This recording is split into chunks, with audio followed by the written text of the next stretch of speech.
வணக்கம். நடந்து முடிந்த லோக்சபா தேர்தலில் எந்த கட்சிக்கும் தனிப்பெரும்பான்மை என்பது கிடைக்கவில்லை. 370 தொகுதிகளில் வெல்வோம் என்ற இலக்கு நிர்ணயித்த பாஜகவுக்கு இந்த லோக்சபா தேர்தலில் பெரிய ஏமாற்றம் தான் கிடைத்தது. பாஜக 240 தொகுதிகளில் மட்டுமே வென்றது. இதனால் தனித்த ஆட்சியை பிடிக்க முடியாத நிலைக்கு பாஜக தள்ளப்பட்டது. இதனால் 240 தொகுதிகளில் வென்று தனிப்பெரும் கட்சியாக உருவான பாஜக மத்தியில் கூட்டணி ஆட்சி அமைந்துள்ளது. அதாவது லோக்சபா தேர்தலில் பாஜக கூட்டணியில் களமிறங்கிய ஆந்திர முதல்வர் சந்திரபாபு நாயுடுவின் 16 எம்பிக்கள், பீகார் முதல்வர் நிதிஷ்குமார், ஐக்கிய ஜனதா தளம் கட்சியின் 12 எம்பிக்கள் உள்பட 52 எம்பிக்களின் தயவில் மத்தியில் பாஜக ஆட்சியை பிடித்துள்ளது. கடந்த 2014 மற்றும் 2019 தேர்தலில் பாஜக கூட்டணி அமைத்து களமிறங்கினாலும் கூட அந்த கட்சிக்கு லோக்சபாவில் தனி மெஜாரிட்டி என்பது இருந்தது. ஆனால் இந்த முறை நிலைமை முற்றிலும் மாறிப்போய் உள்ளது. வரும் 5 ஆண்டுகள் பாஜக மத்தியில் ஆட்சி நிறைவு செய்ய வேண்டும் என்றால் கூட்டணி கட்சிகளை நம்பிதான் இருக்க வேண்டும். இதையடுத்து தான் கூட்டணி கட்சிகளுக்கு இந்த முறை மத்திய அமைச்சரவையில் கடந்த 2 முறையை காட்டிலும் அதிக இடங்கள் வழங்கப்பட்டுள்ளது. இத்தகைய சூழலில் தான் ஒரு வழியாக பாஜக தனது கூட்டணி கட்சிகளை சமாளித்து மத்திய அமைச்சரவையை அமைத்துவிட்டது. அடுத்ததாக பாஜகவுக்கும் பிரதமர் மோடிக்கும் இருக்கும் பெரிய சவால் என்பது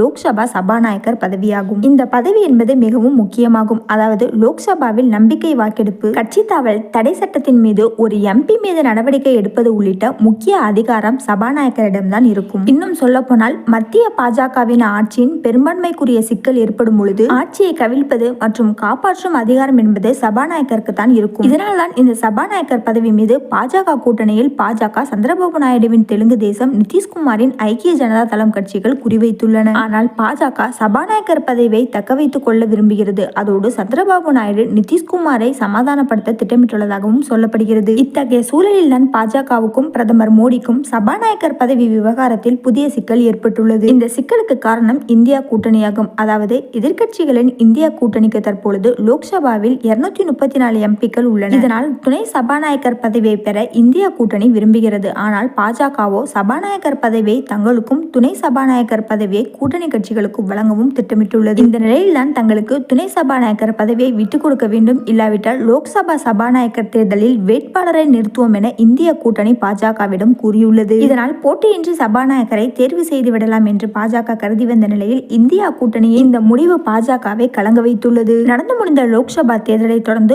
முதல் நாடாளுமன்ற கூட்டத்தொடர் வரும் 24ஆம் தேதி தொடங்கி நடைபெற உள்ளது. இதில் முதல் நாள் தற்காலிக சபாநாயகர் தேர்வு செய்யப்படும். எம்பிக்கள் பதவியேற்க உள்ளனர். அதன் பிறகு ஜூன் 26ஆம் தேதி லோக்சபா சபாநாயகர் தேர்தல் நடைபெற உள்ளது. இதில் எதிர்க்கட்சிகள் வேட்பாளரை நிறுத்தினால் தேர்தல் நடத்தப்படும். எதிர்க்கட்சிகள் வேட்பாளர்களை நிறுத்தாவிட்டால் ஆளும் பாஜக தலைமையிலான தேசிய ஜனநாயக கூட்டணி போட்டியின்றி ஒருமனதாக சபாநாயகரை தேர்வு செய்யும். இத்தகைய சூழலில் தான் துணை சபாநாயகர் பதவியை விட்டுக் கொடுக்காவிட்டால் சபாநாயகர் பதவிக்கான தேர்தலில் வேட்பாளர்களை களமிறக்குவோம் என இந்திய கூட்டணி பிரதமர் மோடிக்கு கூறியுள்ளனர்.